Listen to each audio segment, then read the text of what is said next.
Көкүрөк рагына чалдыккан Бейтап бул оору менен 6 жылдан бери күрөшүп келатат. Дарыланууга байланыштуу бир топ көйгөйлөр бар экенин айтууда. Ушул 3 жылдан бери мамлекеттен аздыр көптүр болсо да акча бөлүнүп, азыр онкологияга менин алып аткан дарыларым деген аз-аздан болсо да поступление болуп атат. Бирок ооба эми алып ашып кетсе 3 ай 4 айга жетип калат. Андан кийин түгөнүп калат. Кайра 4-5 айга чейин өзүбүз алып калабыз. Менин ар бир 21 күн сайын алган препаратын 3 химиотерапияны катары менен алам. 172 миң турат.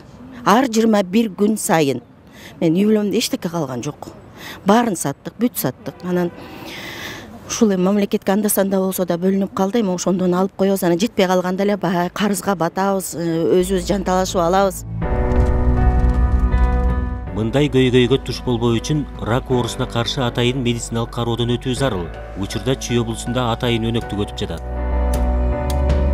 Currently, we are having a project or a clinic in Çaniçer and in Sokuluk. Сокулук районунда 2 клиника аштык. Аларда 4943 аял көкүрөк рагы жана жатын моюнчасынын рагына байланыштуу текшерүүдөн өтүп, 2 адамдан оору аныкталды.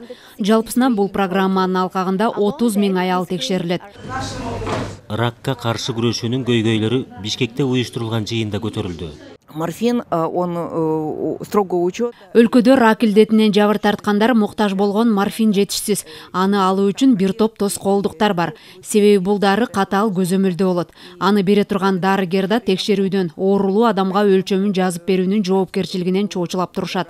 Онкология борборунун статистикасында былтыр 5600дөй адам өсмө оору менен катталса, анын 3600-ү бир жыл ичинде эле каза болду. Бул бейтаптар оорунун эң оор учурунда гана кайрылып жатышканынан кабар берет. Көпчүлүк онкологиялык илдетти айыккы старт катары кабыл алышат. Бирок адистер ооруну эрте аныктап, ага каршы кечиктирилгис чараларды көрүү, кайгыдан алыс болуп, сергек жашоого умтулуу натыйжа берерин кайталап келатышат. Калыгул Асанбаев, Нуркамил Асанов, Ала Тоо 24.